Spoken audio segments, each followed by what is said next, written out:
everyone, Kaya Munn here, portrait photographer and creative artist based in Colorado. Today I'm going to tell you the top 3 things that I wish I had learned when I was a brand new beginner in photography. I'm talking at the time that you're learning the exposure triangle, when you're learning how to switch into manual mode of shooting. If I had known these 3 things at that point, I think it would have improved my photography dramatically. So these 3 tips I hope are going to help you. For those of you who've been doing it a long time, you'll probably already know some of these things, but I may be able to help you find a way to use at least one of them or 2 of them a little more creatively. So here goes. One of the top things that I wish I had known in the very beginning that would have dramatically improved my photography was white balance. It's really exposure triangle adjacent, so I'm kind of shocked that most instructors don't really add more into that piece of teaching it. But if you don't know already, your white balance can dramatically impact not just the accuracy of your images, but also the creativity of your images. So I had originally been shooting with natural light outdoors and with food photography, and so I didn't have a whole lot of need to change it up. And I was working with a strobe in studio, but I had not done a lot of work at that point in the very beginning with strobes, so I didn't have a good understanding of how the white balance would be changed or different in studio. So when I first learned how to use flash mode, that was a huge impact on my career because it really impacted skin tones in such a great way for me. It was so much more accurate than using auto that you could never go back. So it really helped in that respect. But the big thing that happened with me with learning white balance and how it could really ruin or improve an image was I was assisting 2 photographers in Los Angeles, fashion boudoir photographers, and we did 3 shoots, all back to back. And the first shoot was in studio, and I was shooting in flash mode, and it was really, really cool. And then one of the photographers suggested I try a little trick, and so I turned off my trigger, and I was still shooting in flash mode. And the other photographer got really, really upset because he didn't like the warmth of my images. It just looked really off to him. He's like, "What are you doing? Like you can't do that." And I was like, "It's okay, it's okay. Like we can fix it in post-processing," which is where I'm going to come back to for my second tip. But continuing on with the first one, the next shoot, we were not shooting with strobes. We went to a location, gorgeous location with rich colors, and the 3 of us as photographers were all shooting on same cameras, 2 different models, but the same cameras and the same lenses. So our color profiles should have matched up pretty well, and they were not. And so in the moment, on set, we're trying to figure out what's wrong. We know it's got to be me because I'm the one who's new. And so we start scrolling through my camera settings and realize that I'm still shooting in flash mode, even though we're using tungsten lighting. And I was not getting the richness of colors that the other photographers were getting, which means their client, is not getting what they want. So flipping that and realizing what kind of a dramatic impact that had on the quality of the image was a big learning lesson. Perhaps the biggest lesson, however, with white balance happened at the 3rd shoot. I was shooting family portraits, and they really let me take the lead on this one. It was a mom and dad and a brand new baby and a 1st grader and 2 dogs. That's a whole nother story. But I was the one who was in charge of nailing the family portraits. And I'd gone straight from the shoot the night before with that tungsten lighting to an outdoor daylight shoot and never changed my white balance. So I'm set up, I'm composing the shot beautifully, right? One of those first things you learn.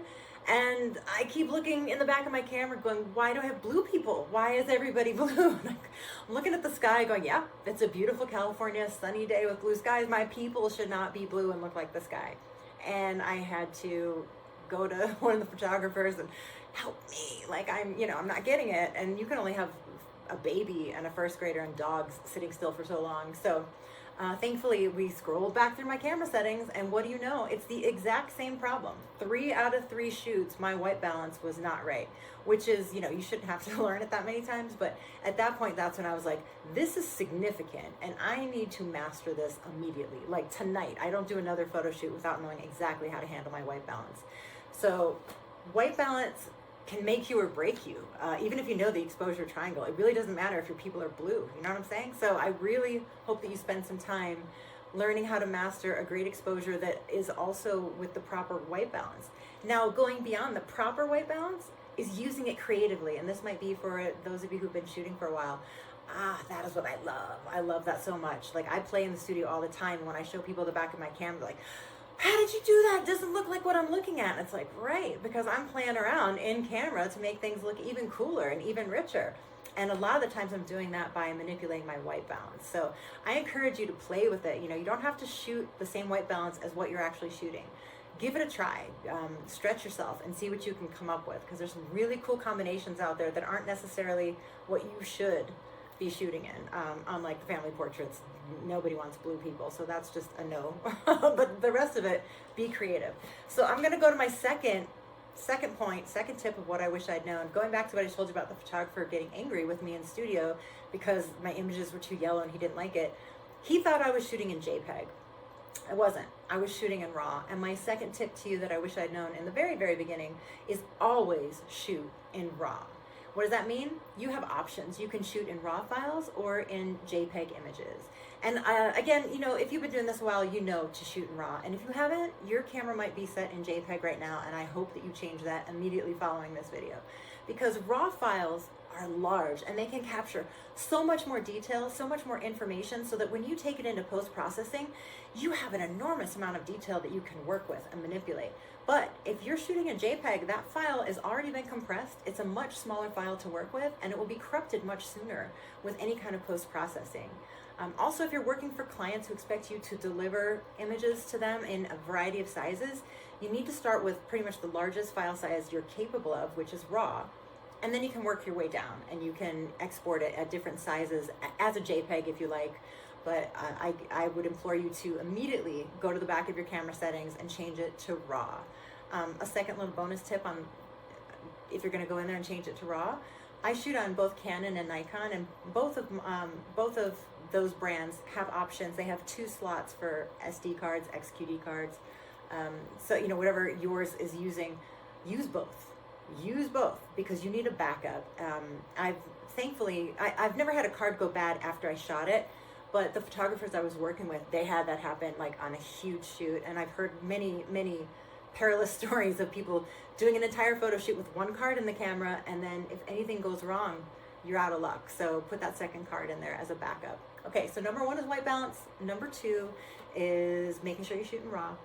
And number three is the secret sauce that I was missing, and I could not figure out what it was. It took me a while. And that is color grading. So I was really good at retouching. My styling was great. My posing, my composition, my lighting, all of that I felt like I'd mastered.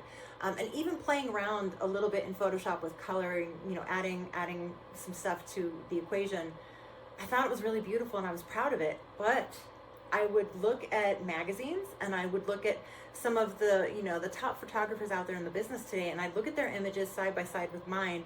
I didn't know what was wrong. I just knew something was missing, but I could not put my finger on what it was. And I was trying to do the research, so I was like, what am I doing that nobody else is doing, or what are they doing that I'm not doing that I need to figure out? And that's when I came across the term color grading. So you may or may not be familiar with color grading, but I think it's one of the things you need to work on earlier rather than later. I think it's just as important when you're learning how to retouch and handle your files. You need to learn how to color grade. It is that secret sauce, as I said, that really helps you develop your signature style, and it's your fingerprint on the images. And the way you do it, there's many different ways you can do it.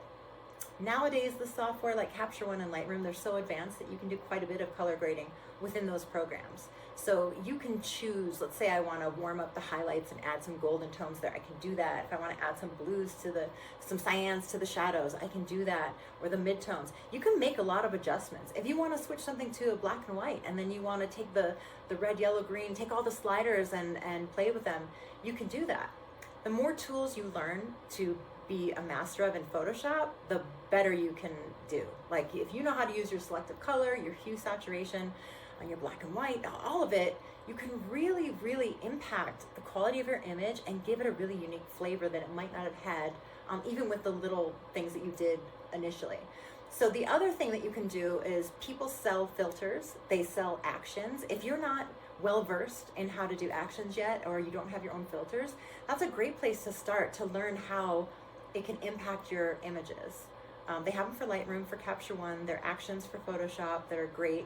And it's not a one size fits all. So if you apply something to it, you can back everything off with opacity, you can lessen different layers, you can change your blend modes, you can do all kinds of things to make the image yours and not just slapping a preset on or a filter. There's also software out there that's fantastic that no matter what you've done to your file, when you're done, if you're still looking for something to be a little bit different, you can check out the filters that they have and see if one of those might be a great fit. And again, you can control your shadows, your blacks, your whites, your highlights, your contrast, the white balance, the temps, all of those things you can control within these programs to really personalize it and make it yours. I would encourage you to check out your favorite photographer or a couple of your favorite photographers. Look at their work side by side, not with yours, just with theirs, and start to see what is their signature style. Do they like grain? They don't like grain? Do they really push the contrast? What do they do? And you'll see that they've probably along the way developed certain ways that they like to process their images.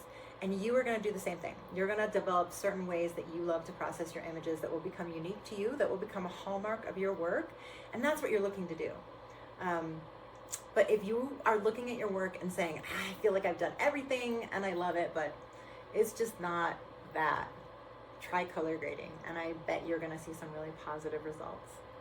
I hope that you guys have enjoyed the video. I hope you learned something. Good luck with everything. Don't ever get blue people. I hope you don't have that experience.